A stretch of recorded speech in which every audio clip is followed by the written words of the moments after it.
Brad Hintz is here. He was Lehman's CFO in the late 1990s, and he's now a top-ranked analyst at Sanford C. Bernstein.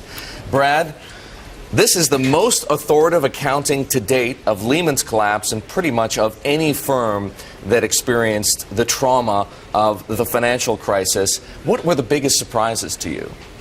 Well, what surprised me was the fact that you were so late in terms of bringing down the balance sheet.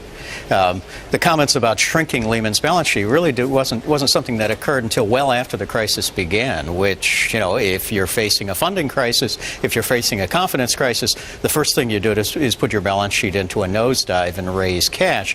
Of course, you know, the other issues where all the press is talking about the city and the JPM, but they were acting purely in their best interest. You grab every dollar of collateral you can when a counterparty gets into trouble, and then you worry about it with the courts later.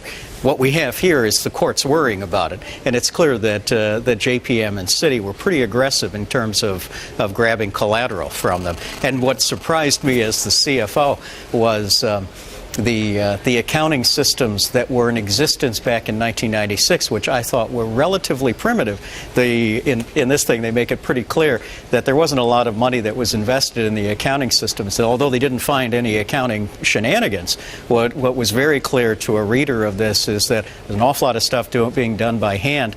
The battles that I fought inside the company about leverage in the 1990s, where they were still fighting 10 years later.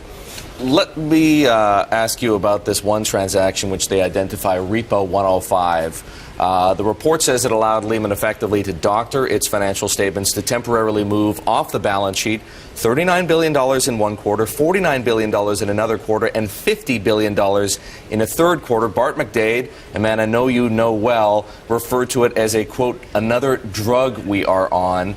Had the investment community ever heard of Repo 105? No, not at all. It wasn't done at the other firms, and so it was clearly an accounting technical approach in order to bring a balance sheet down. But you're not bringing the balance sheet down. I mean, why is a balance sheet brought down? It's brought down because you want to show a stronger financial strength. If all you're doing is hiding something behind the curtain, the financial strength isn't there. How would you characterize it? And as an analyst looking at that over-collateralized transaction that allowed Lehman to effectively conceal these debts, what would you call it?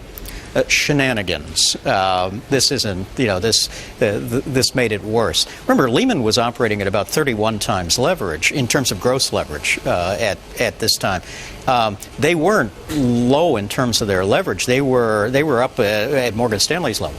Brad, there are some explosive allegations and revelations in this report. You said you would have characterized that key transaction, Repo 105, as shenanigans.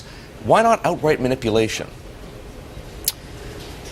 Well, brokerage firms bring their balance sheets down at quarter end, and that just is the case. Brokerage firms did not have to disclose average balance sheets, so unlike a commercial bank.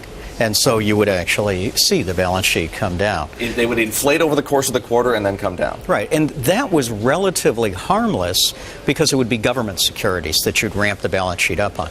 And you'd bring it down by selling the government securities. These are liquid securities. You can hedge them very quickly. You can blow them out very quickly. So it wasn't a tremendous peaking in risk. Once you get to a situation where you're hiding the asset, you're not really selling it, well, then what I can do is I can ramp the balance sheet up, but keep illiquid assets, right? So in other words, I can have greater risk in this. The nice thing about buying and selling is you had to have somebody on the other side of it. So I think the issue on this is what was in that repo book. Were there less liquid assets in that repo book that were therefore being held on the balance sheet?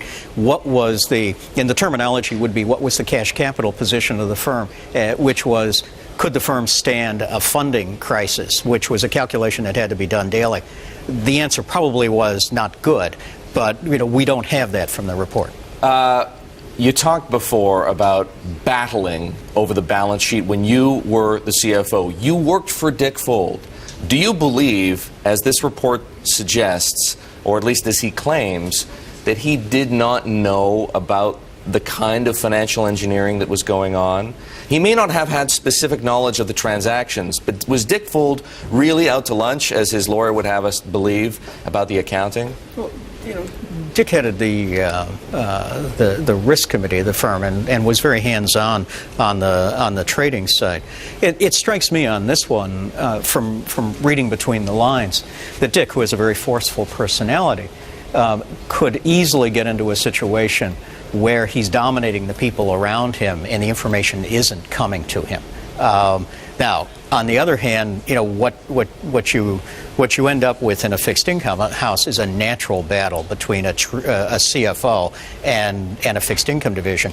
In a yield curve environment that's typically like that, bigger balance sheets are better than smaller balance sheets. And so you're going to have a natural battle between revenue and risk going on. And what you want is a CEO to balance between the two. I think the question that you have is, did over time Dick delegate too much to other people? And did he? And well, he on the risk side, when I was there, he was always tightly in control. He would be very comfortable calling trading desks. So, I mean, it's hard for me to see him giving up the risk side. On the balance sheet side, my experience with Wall Street has been they don't make large, radical changes, but they make a lot of, think of them as venial sins. And over 10 years, a bunch of venial sins add up. All right, Brad, thank you very much for your perspective. Brad Hintz, the former Lehman Brothers CFO, now with Sanford C. Bernstein, talking about his battles with Dick Fuld and, of course, the explosive report from the Bankruptcy Examiner.